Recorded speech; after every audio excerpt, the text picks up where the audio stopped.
Last time हमने ये कहा था कि हम वेरिएबल्स को डिक्लेयर कर सकते हैं। वेरिएबल का मतलब होता है कि मेमोरी में कोई एम्प्टी लोकेशन आपने रिजर्व की है और उसमें आपने कोई डेटा आइटम सेव किया है। ये डेटा नंबर भी हो सकता है, ये डेटा स्ट्रिंग भी हो सकता है और ये डेटा बूलियन भी हो सकता है। बूलियन क्या होता है? ऐसा डेटा, ऐसा वेरिएबल जिसकी वैल्यू ट्रू या फॉल्स होती है, दो में से एक, या ट्रू या तो यस। यानी मिसाल के तौर पे अगर मैं सिर्फ ये लिख दूं ना, लेट ए, तो इसका मतलब है कि मेमोरी में एक एम्प्टी बॉक्स रिजर्व होगा और उसको नाम मिल जाएगा ए और वो खाली होगा। जब मैं ए इक्वल्स टू कुछ भी लिख दूं, स्ट्रिंग लिख दूं, नंबर लिख दूं या कुछ भी लिख दूं, ये लेट्स सपोज मैं ये लिख देता हूं, तो अब वो जो खाली जगह रिजर्व हुई थी ना मेमोरी में, उसमें क्या पड़ गया जाके? यासिर स्टोर हो गया। ये वेरिएबल का कॉन्सेप्ट था, ठीक है। अब हम वेरिएबल का कॉन्सेप्ट देख चुके हैं, तो हम थोड़ा सा आगे चलते हैं और इनको मैं आपको पता है हम वेरिएबल्स को आउटपुट पे भी दिखा सकते हैं। आउटपुट पे देखने का तरीका कंसोल है बेसिकली। इसके बाद हमने ये देखना है कि देखें, एक काम है प्रोग्रामिंग में ना, आपको बहुत ज्यादा स्मार्ट बनना होता है। स्मार्ट क्यों बनना होता है? कि आपको कम से कम रिसोर्सेज को इस्तेमाल करके ज्यादा से ज्यादा काम अचीव करना होता है। सबसे कीमती रिसोर्स जो कंप्यूटर में है ना, कंप्यूटर प्रोग्रामर्स के लिए, वो मेमोरी होता है। सबसे कीमती रिसोर्स क्या होता है? और मेमोरी से मेरी क्या मुराद है? रैम। मेमोरी से मेरी क्या मुराद है? सबसे कीमती रिसोर्स में रैम क्यों होता है? क्योंकि आपको, मिसाल के तौर पे आप कंप्यूटर पे कोई गेम चला रहे हैं, आपने अक्सर सुना होगा जी फलां गेम फलां कंप्यूटर पे नहीं चलती। मैं ये कह रहा हूं ना कि अक्सर गेम्स जो हैं हैवी ग्राफिक्स वाली, वो आम कंप्यूटर पे नहीं चलती। आपको पता है क्यों? रैम की वजह से। और आपको ये पता है क्यों? जिस प्रोग्रामिंग लैंग्वेज में वो गेम लिखी होती है, उसके बिहाइंड द सीन जो वेरिएबल्स यूज हुए होते हैं, वो वेरिएबल किसको यूज कर रहे होते हैं? रैम को यूज कर रहे होते हैं।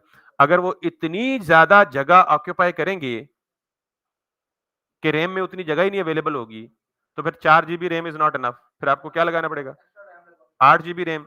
अब बाज गेम्स ऐसी होती है कि 8 GB RAM is not enough, फिर आपको क्या करना पड़ता है? 16 GB RAM is not enough, फिर आपको क्या करना पड़ता है? तो प्रोग्रामर के लिए सबसे कीमती चीजें दो हैं, प्रोसेसर और रैम। प्रोसेसर पे तो प्रोग्रामर का कंट्रोल नहीं है, तो प्रोग्रामर का कंट्रोल है रैम पे। तो इसलिए आपने रैम को क्या यूज करना है? इंतहाई इंटेलिजेंटली यूज करना है। समझ आई बात? आप जरा गौर से वापस आए। ग्राफिक कार्ड रैम को सपोर्ट करता है, पता है आपको? और ग्राफिक कार्ड रेंडरिंग रेंडरिंग के लिए भी जरूरी होता है और वो रैम को भी सपोर्ट करता है, बाय द वे।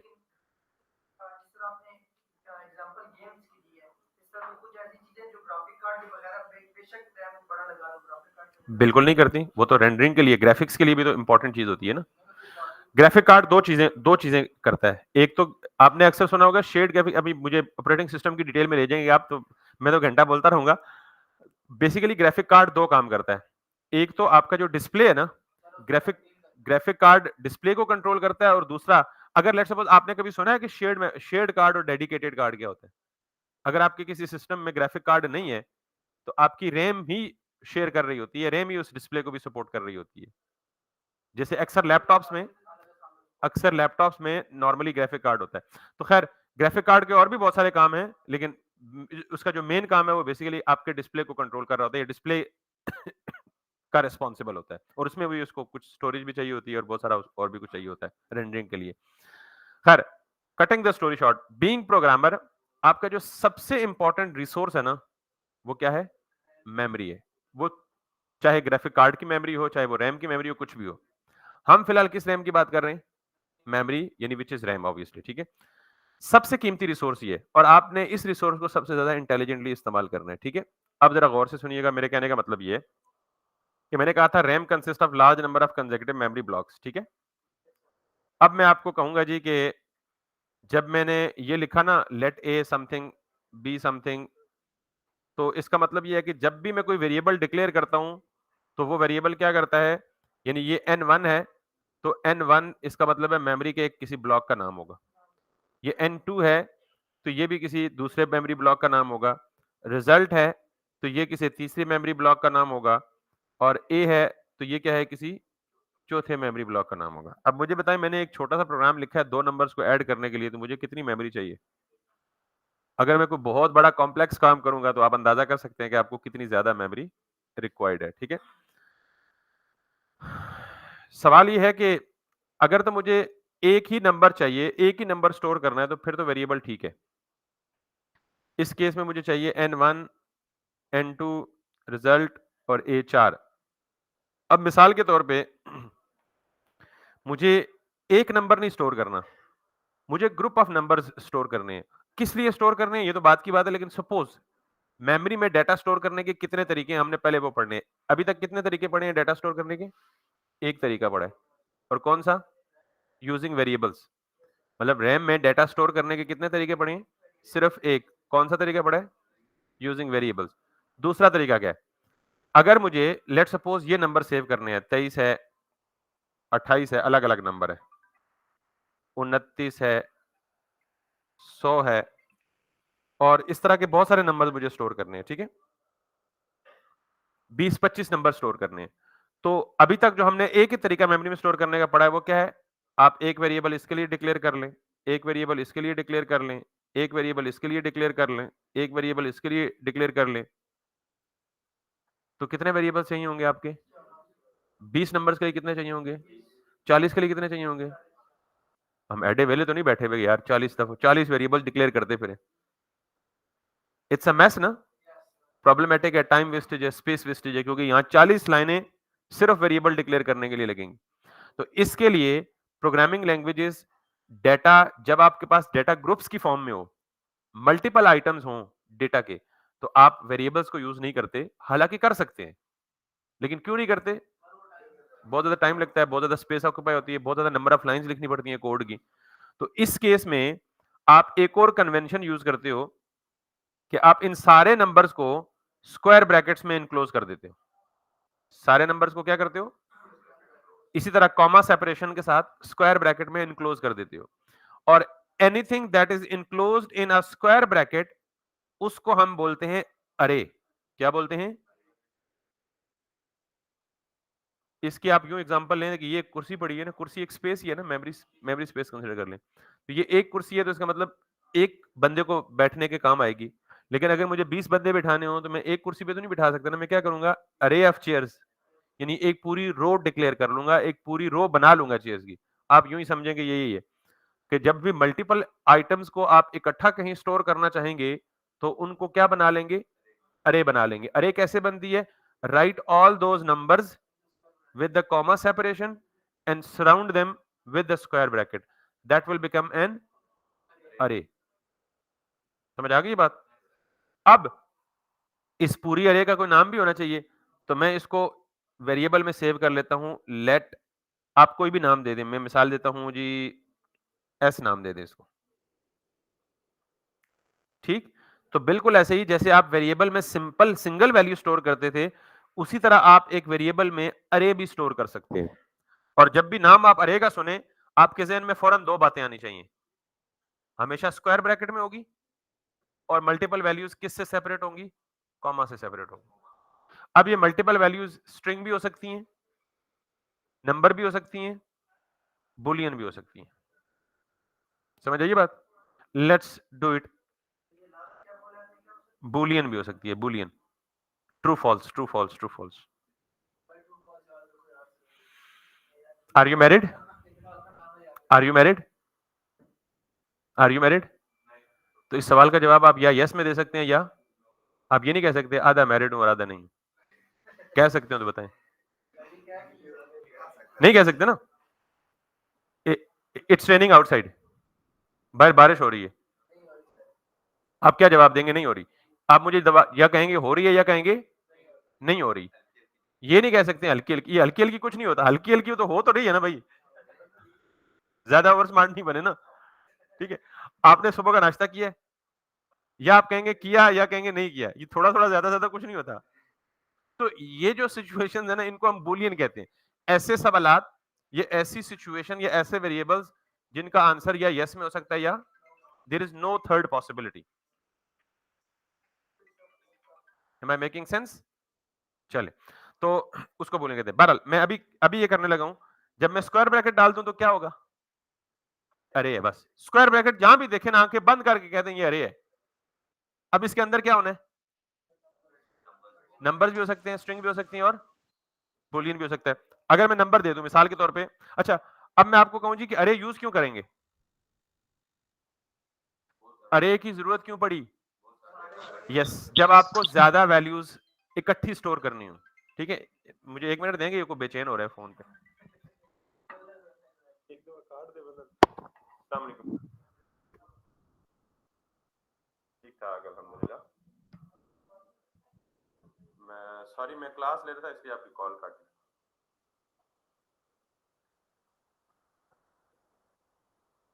चलो, थैंक यू अच्छा तो स्क्वायर ब्रैकेट जहां देखें क्या मतलब अरे है। अरे क्यों लगाई मैंने? क्योंकि आपको मल्टीपल डेटा आइटम्स स्टोर करने हैं। अगर सिंगल नंबर स्टोर करना हो तो एक वेरिएबल काफी है। तो अब मैं यहां पे लिखता हूं जी, लेट सपोज दिस। आप अज्यूम करें कि ये स्टूडेंट के मार्क्स स्टोर कर रहा हूं। एक स्टूडेंट ने लिए 25, दूसरे ने लिए 15, तीसरे ने लिए 12, चौथे ने लिए 10, 14, 16। तो ये क्या बन गई है? अरे। अब इस अरे को मेमोरी में कैसे रिप्रेजेंट करते हैं, उसी तरह आप किसी भी वेरिएबल में ले लें। तो अब ये क्या करेगा, ये मेमोरी में ही स्टोर होगा, लेकिन ये मेमोरी में डाटा को स्टोर करने का दूसरा तरीका है। पहला तरीका कौन सा था? वेरिएबल। दूसरा तरीका कौन सा है? अरे। बस दैट्स इट, कहानी खत्म। Sir very good question. अभी उस पे चलते हैं। जी जी बोले। ये जो आपने लेट एस लिखा है, ये एस की जगह हम कोई भी अल्फाबेट लिख सकते हैं ए से जेड तक। एग्जैक्टली, ये वेरिएबल नेम है। ये आप इसको ले लें जी, फॉर एग्जांपल नंबर्स। ज्यादा कोशिश करें कि इस वेरिएबल का नाम मीनिंगफुल दें, डिस्क्रिप्टिव दें। ठीक है, इसको आप कह दें जी कि एसटीडी नंबर्स या एसटीडी नम्स, यानी स्टूडेंट के नंबर्स। ठीक है ये सर। कोई भी आइडेंटिफायर है जो आप अपनी मर्जी से दे सकते हैं। अच्छा, अब अगर मैं ये कहूं, ये तो ये क्या है? तो मैंने कहा अरे में स्ट्रिंग्स भी तो हो सकती है ना। मैं कहता हूं जी ये स्टूडेंट के नेम्स हैं। मैं कहता हूं जी ये एक स्टूडेंट है, ये दूसरा स्टूडेंट है। आपको पता है स्ट्रिंग्स हमेशा कोट्स में आती है ना। और ये आपका क्या नाम है? फरहान। ये तीसरा स्टूडेंट है, ये हमारे एआर साहब हैं। अगले कौन है? जोहेब हैं। सो जोहेब हैं। अगले कौन है जी? शेख साहब हैं। एंड वगैरह वगैरह। अगले कौन है जी? हाँ, सैफ साहब। सो एंड वगैरह वगैरह, जितनी मर्जी हो सकते हैं आप लेना चाहे रख सकते हैं। तो ये क्या है बेसिकली? अरे। अरे क्या अपने अंदर कंटेन कर रही है? नेम्स। तो हम इसे क्या बोलेंगे? अरे ऑफ नेम्स। स्ट्रिंग है ऑब्वियसली, नेम स्ट्रिंग की फॉर्म में आ रहे हैं। तो इनको मैं नाम क्या देना चाहिए मुझे? इसको स्टूडेंट नेम्स। Very good. नाम भी आप इसको क्या दें ताकि वो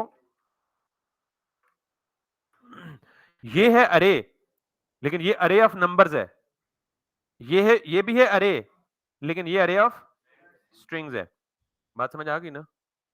अच्छा, ये एक और भी हो सकती है अरे ऑफ बुलियन, लेकिन आप पूछेंगे जी इसका मकसद क्या है। मैं कहूंगी जी ट्रू, फॉल्स, फॉल्स, ट्रू। आप कहेंगे ट्रू फॉल्स, ट्रू फॉल्स क्या मतलब है? जब ये इस तरह का यूज केस आएगा तब। लेकिन ये जो अरे, ये भी अरे है, एंड दिस इज एन अरे ऑफ बुलियन।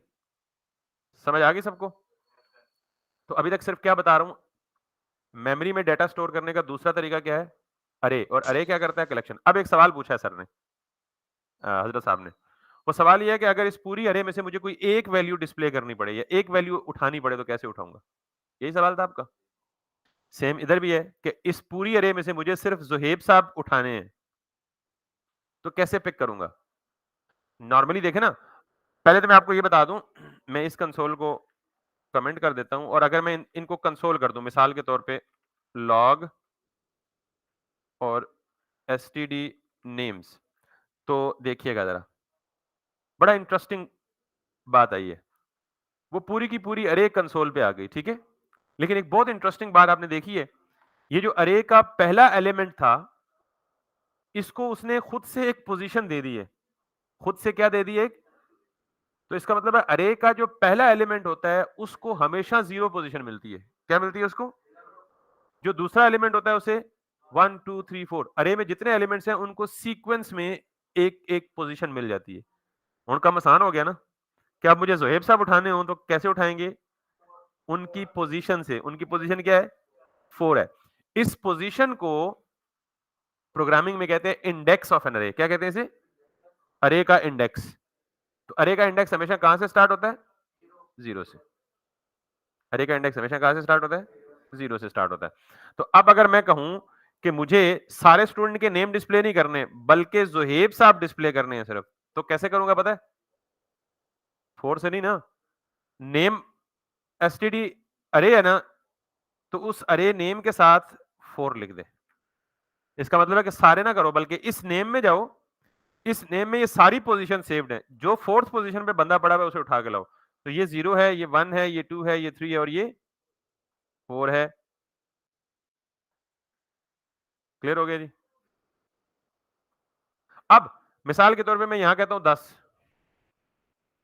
10 तो है ही नहीं। सॉरी, नहीं नहीं 600 दफा यूज करें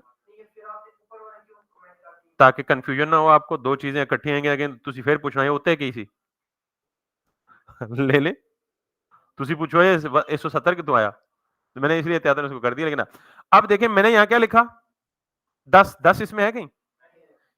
0 1 2 3 4 5 6, 10th तो पोजीशन ही नहीं है। तो याद रखिएगा जब भी कोई ऐसी वेरिएबल, ऐसा वेरिएबल या ऐसी चीज जो एग्जिस्ट ही नहीं करती, उसको जब डिस्प्ले करने की कोशिश करेंगे तो वो क्या देगा?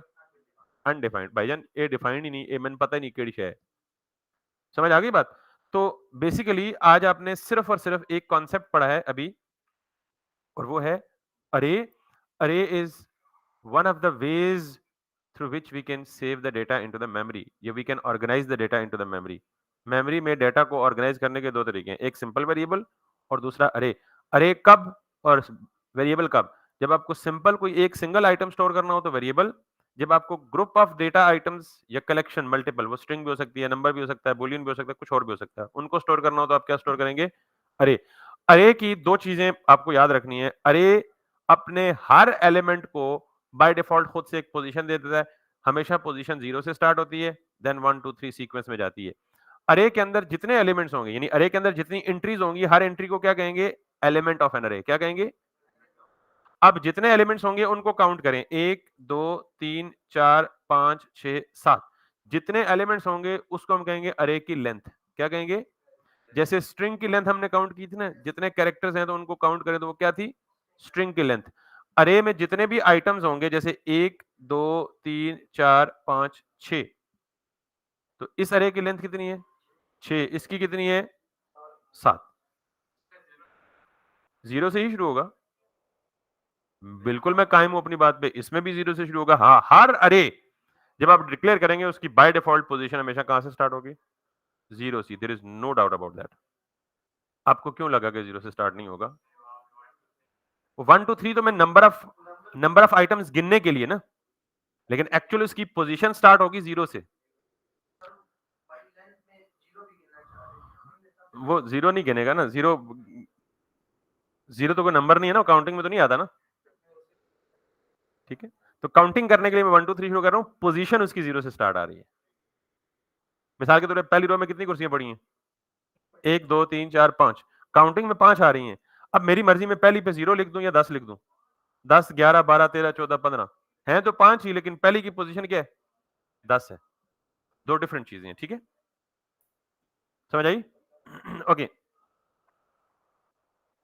अब हमने अगली बात करनी है और ये बहुत इंपॉर्टेंट चीज है। आप कहेंगे सर जी मुझे अगर ये सारे एलिमेंट्स अलग अलग डिस्प्ले कराने हैं तो मैं क्या करूंगा? लॉग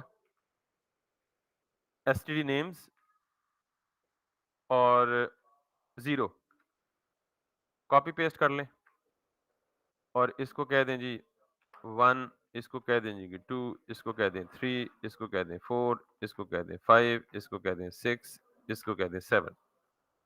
तो ये क्या होंगे? सारे के सारे नाम अलग अलग डिस्प्ले हो जाएंगे 0 से लेके। कॉपी पेस्ट कर लो ना। नहीं मैंने बगैर कॉपी के किया है, मैं कंट्रोल शिफ्ट ऑल्ट और डाउन एरो की दबाता हूं बगैर कॉपी पेस्ट किए। ठीक हो गया जी? आप कहेंगे सर जी तुसी आखे सी कि मतलब जब हमें वेरिएबल में 20 डेटा आइटम स्टोर करने पड़ेंगे तो हमें 20 लाइनें लिखनी पड़ेंगी, तो अभी भी तो वही काम कर रहे हैं हम। ऐसे ही है ना? 7 लाइनें तो मुझे डिस्प्ले करने के लिए 7 दफा उनको लिखना पड़ रहा है। और अगर ये 20 आइटम्स होंगे, चलो ये तो ठीक हो गया, स्टोर तो स्मार्ट तरीके से कर लिया, लेकिन डिस्प्ले कराने के लिए फिर भी वही सारे चक्कर काटने पड़ेंगे। 20 एलिमेंट्स होंगे तो मुझे उनको डिस्प्ले कराने के लिए क्या करना पड़ेगा? 20 दफा कंसोल लॉग लिखना पड़ेगा। ऐसे ही है? ऐसे ही है ना? इसके अलावा हल है और वही स्मार्ट हल है। अब हम वही वही चाहते हैं। मैं इसको कर देता हूँ कमेंट। मैं चाहता हूँ कि मुझे इस अरे के तमाम एलिमेंट्स डिस्प्ले कराने हैं अलग-अलग without writing this line this much time. I mean इतनी दफा ये लाइनें लिखने के बगैर। तो याद रखिएगा जावास्क्रिप्ट में हम थोड़ा-सा अगर आगे चले ना, तो एक कॉन्सेप्ट इस्तेमाल होता है जिसे हम कहते हैं लूप। बड़ा इंपॉर्टेंट कॉन्सेप्ट है। लूप का मतलब ये है कि अगर आप देखें तो इस पूरी लाइन में और इन सारी लाइनों में क्या चीज डिफरेंट है? सिर्फ एक नंबर डिफरेंट है। बाकी सारी की सारी लाइन क्या है? एग्जैक्ट सेम है। देखें, ये सारी की सारी लाइन एग्जैक्ट सेम है, सिर्फ ये नंबर 0 है, यहाँ ये नंबर 1 हो गया, यहाँ 2 हो गया, यहाँ 3 हो गया। ये सिर्फ नंबर चेंज हो रहा है, बाकी सब कुछ क्या है? सेम है। Making sense? अब मैं एक चीज आपको बता रहा हूं। यहां पे हम लिखते हैं, अच्छा, नॉर्मली ये काम मैं जरा ज्यादा सिंपल एग्जांपल से पहले समझा दूं। मुझे लेट सपोज लिखना है लॉग हेलो, और ये मुझे एक दफा लिखना है तो बस ये एक दफा डिस्प्ले करा देगा। अगर मुझे ये 20 दफा लिखना है तो मुझे ये काम करना पड़ेगा। तो इस काम से बचने के लिए मैं चाहता हूं यार कि मैं लूप इस्तेमाल करूं। हमारे पास बहुत सारे लूप्स हैं। मैं सिंपली फॉर लिखता हूं और ये लिखता हूं। अच्छा, ये फॉर का मतलब क्या है और लूप का मतलब क्या है? अगर मैं आपको वैसे अपनी जुबान में समझाऊं ना, तो लूप का मतलब क्या होता है? चक्कर। एक साइकिल को एक लूप कहते हैं। यानी मिसाल के तौर पे you are standing at this point, यहां पे अब्दुल रहमान साहब खड़े हैं, ठीक है, और उनको सजा मिली है क्योंकि उन्होंने कल छुट्टी की थी, और मैं उन्हें कहता हूं जी यहाँ सीढ़ी से बाहर निकलें और इस पूरी बिल्डिंग का चक्कर लगा के दूसरी साइड से वापस अंदर आ जाए। तो इसका मतलब है मैंने इनको कहा है जी आप एक लूप कंप्लीट करें। तो ये क्या करेंगे? ये गेट है, ये यहाँ से स्टार्ट करेंगे, पूरी बिल्डिंग के गेट घूम के वापस स्टार्टिंग पॉइंट पे आ जाए। ठीक है, अब कल इन्होंने कोई बड़ा कारनामा अंजाम दे दिया तो इनको मजीद सजा मिली बड़ी वाली। तो मैंने कहा जी अब एक चक्कर नहीं लगाने, अब कितने लगाने हैं? 10 चक्कर लगाने। कितने लगाने हैं? तो मैं कहूंगा जी लूप की 10 आइट्रेशंस कंप्लीट करें। मैं 7 वोकैबुलरी समझा रहा हूं। लूप, लूप लगाएं यानी चक्कर लगाएं, और कितने चक्कर? 10 आइट्रेशंस। तो ये क्या करेंगे? यहां से जाएंगे, यहां से वापस इधर आ जाएंगे, फिर जाएंगे, फिर वापस, फिर जाएंगे, फिर वापस, फिर जाएंगे, फिर वापस, फिर जाएंगे, फिर वापस, फिर जाएंगे, फिर वापस। कितने चक्कर लगेंगे? 10। अब मुझे इन पे यकीन नहीं है, ये बीच में डंडी मार सकते हैं। मुझे यकीन नहीं है कि ये 10 पूरे भी करेंगे या नहीं करेंगे। तो मैंने यहाँ पे एक बंदा खड़ा कर दिया। मैंने कहा भाईजान तूने इनकी जो चक्कर है वो गिनने हैं। क्या करने हैं? गिनने हैं। ये एक पेपर लेके खड़ा हो गया और एक पेन लेके खड़ा हो गया। अब अब्दुल रहमान साहब ने चक्कर शुरू किया। जब एक चक्कर कंप्लीट किया तो इसने क्या लिख दिया? 1। जब दूसरा चक्कर कंप्लीट किया तो इसने 1 को मिटा के क्या कर दिया? 2। जब तीसरा चक्कर कंप्लीट किया तो 2 मिला के क्या कर दिया? 3। जब चौथा चक्कर मिला के तो क्या कर दिया? 4। और जब पूरे 10 हो जाएंगे तो मैं कहूंगा जी जब 10 हो गए तो क्या कर दें? यानी मैं इसे कहूंगा ये तब तक काउंटिंग करते रहो जब तक ये चक्कर 10 से लेस है। जो ही 10 के बराबर हो जाए तो ये काउंटिंग क्या कर दो? खत्म कर दो, और इनकी सजा पूरी हो जाएगी। वो समोसा वाले काम बाद में करेंगे, अभी जरा थोड़ा सा हम सीरियसनेस। ये समझ गए? मैंने टेक अवे क्या है? आपको एक लूप का पता होना चाहिए। लूप का मतलब है चक्कर, एक ही चीज को बार बार रिपीट करना। दूसरा आइट्रेशन, एक चक्कर को एक आइट्रेशन बोलते हैं। तो 10 चक्कर है तो 10 आइट्रेशन बोल देंगे। ठीक। तीसरा, इसमें एक और चीज यूज हो रही है, काउंटर। काउंटर क्या है? जो हर दफा क्या, हर चक्कर के बाद क्या हो रहा है? अपडेट हो रहा है। काउंट हर चक्कर के बाद क्या हो रहा है? अपडेट हो रहा है। तो ये 3-4 बातें समझ लग गई हैं आपको। अब जब प्रोग्रामेटिकली आपने कोई एक काम बार बार करना है, जब भी आपको कोई एक काम बार बार करना पड़े तो आप क्या इस्तेमाल करते हैं? हमेशा लूप। अब ये देखें, ये लिखा हुआ है हेलो, ये भी हेलो, ये भी हेलो, ये भी हेलो, ये एक ही काम हो रहा है ना। तो मैं बजाय बार बार हेलो लिखने के मैं इसको लूप के अंदर डाल दूंगा, कहूंगा जी इसको सॉरी, पता नहीं क्यों कनेक्ट हो गए। पहले काम दी शायद कर लेने देना फिर। नहीं नहीं कुछ नहीं हुआ, मेरी तरफ से कुछ नहीं हुआ। तो लूप समझ आ गई है? अब लूप में जो रिक्वायरमेंट्स हैं, काउंटिंग स्टार्ट कहां से करनी है काउंटर ने? 0 से। 1 से भी कर सकता है ना, 0 से भी कर सकता है, आपकी मर्जी। एंड कहां पे करनी है? 10 पे। तो मैं इनको खड़ा करता हूं जी, आप रजिस्टर लेके बाहर खड़े हो, 1 से काउंटिंग शुरू करें और कहां तक जाएं? 10 चक्कर पूरे हो जाएं, काउंटिंग पूरी हो जाए तो रोक दें। Make sense? तो अब यहां पे देखिएगा, मैं यहां पे लिखता हूं लेट आई या लेट सी लिख दें, सी फॉर काउंटर। ये कोई भी वेरिएबल का नाम लिख दें। स्टार्ट कहां से करना है? कहीं से भी कर सकते हैं। मैंने कहा जी 1 से काउंटिंग स्टार्ट करें। जाए कहां तक? आई लेस देन 10। और बड़े समझदार हो तुसी यार, यकीन करो बस। और हर चक्कर में क्या करे? आई को हर चक्कर के बाद क्या कर दे? अपडेट कर दे। तो मैं लिखूंगा आई प्लस प्लस, आई प्लस प्लस कर दे, बहुत है। सिर्फ इतना काम करने से इसको क्या तकलीफ है?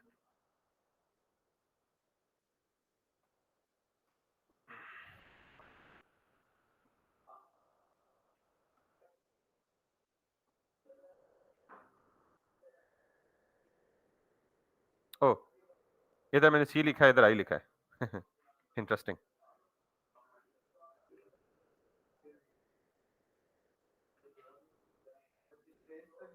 नहीं नहीं, स्पेस का कोई इशू नहीं होता।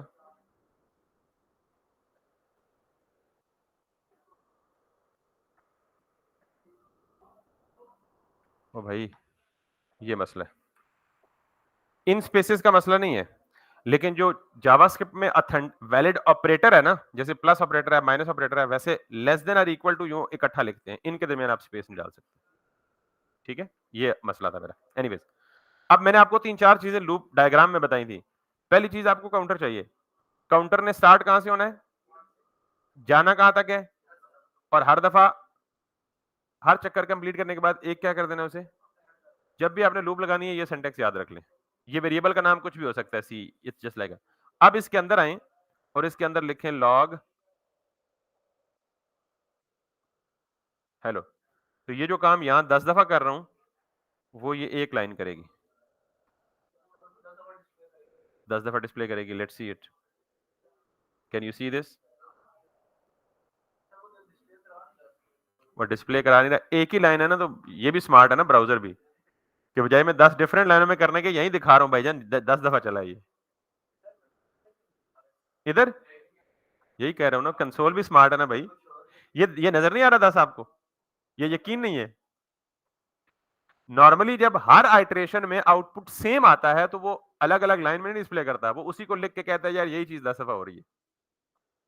वो भी स्मार्ट है ना भाई। नहीं नहीं, खाल जाओ ना थोड़ी देर, खाल ये समझ आ गई है ना? अगर आप कहते हैं जी अलग अलग करे, वक्रे वक्रे करे, तो फिर आप ये जो सी है, पहली दफा सी क्या होगा? 1। दूसरी दफा सी क्या होगा? 2। तीसरी दफा सी क्या होगा? आप इसके साथ ये भी कर दें। अब सी प्लस हेलो, ये दोनों ऐड हो सकते हैं? पिछला लेक्चर याद है ना, स्ट्रिंग और नंबर ऐड हो सकते हैं? नहीं ऐड हो सकते, तो फिर क्या होगा? दोनों साथ में क्या हो जाएंगे? जुड़ के आ जाएंगे। अब आपका जो एतराज है ना, वो दूर हो जाएगा।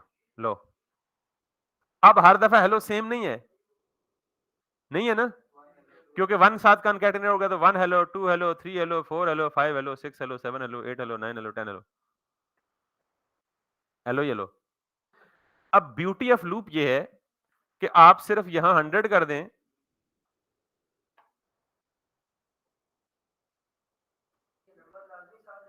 नहीं नंबर ना लिखे ना भाई, नंबर तो उन्होंने कहा, पंगा लिया, तो मैंने कहा लिख ले उन्होंने वखरे वखरे देखना था हेलो ना।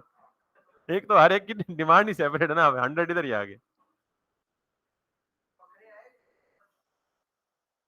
नंबर ना आए, वखरे आए। हुन मैं कंसोल को मेहनत कर पूछे।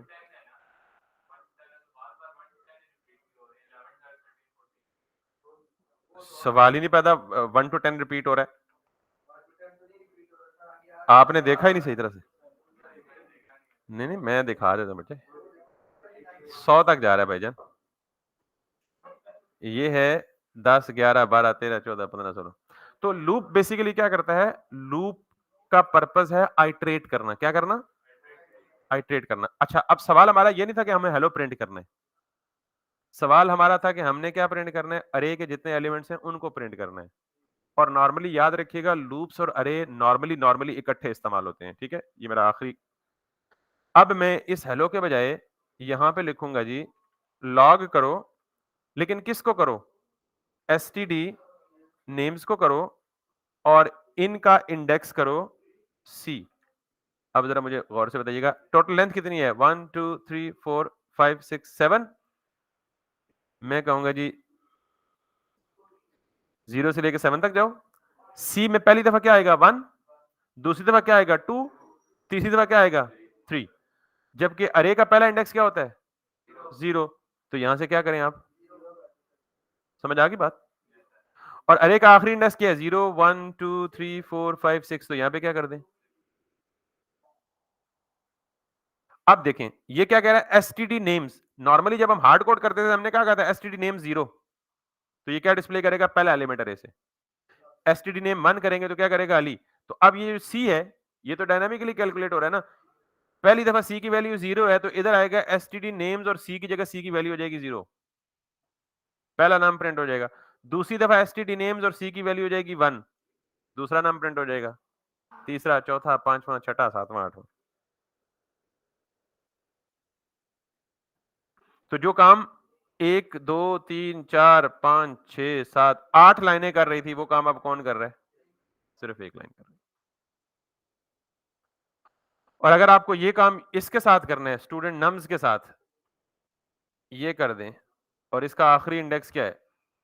5 है। वो सारे नंबर डिस्प्ले हो।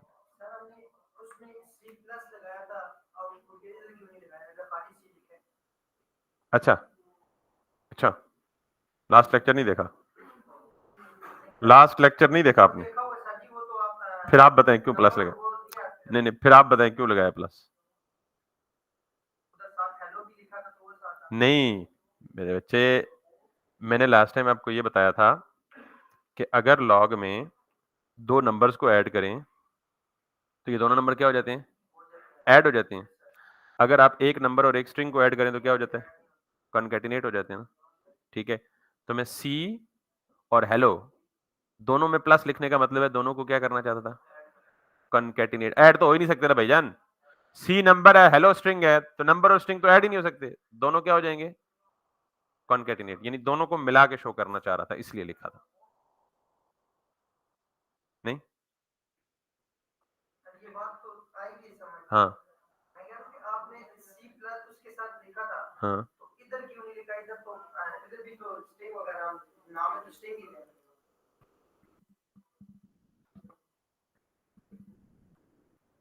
जरा गौर करें, जरा जो मैंने बातें बोली हैं इसमें क्या समझाऊं मैं।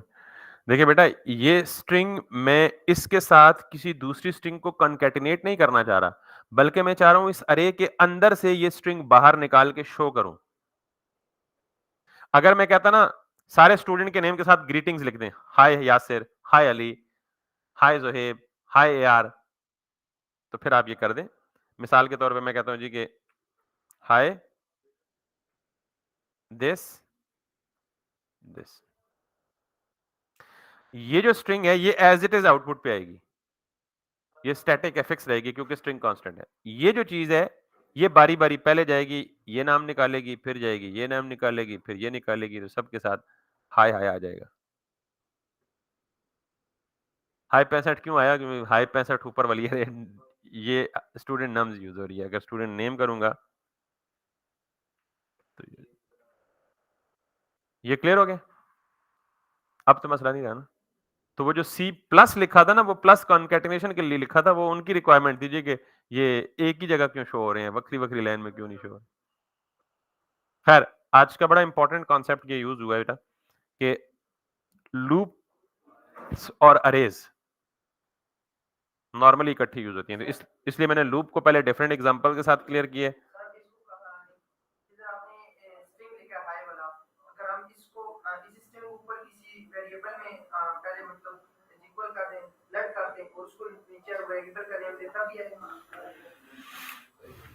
ये शरारतें मुझे चाहिए होती हैं इस तरह की, मिसाल के तौर पे ये कर लें आप, ठीक है?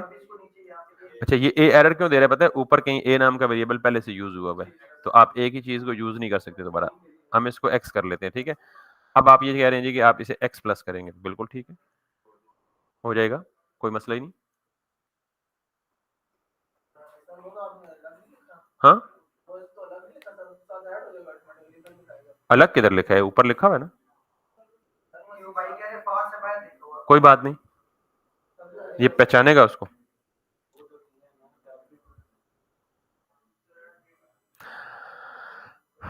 ठीक हो गया? अगर आप चाह रहे हैं जी आप खफ़ा हैं, मतलब नहीं वो बेचारा उसके साथ यतीमाना सलूक क्यों है, उसको अंदर लिख लें।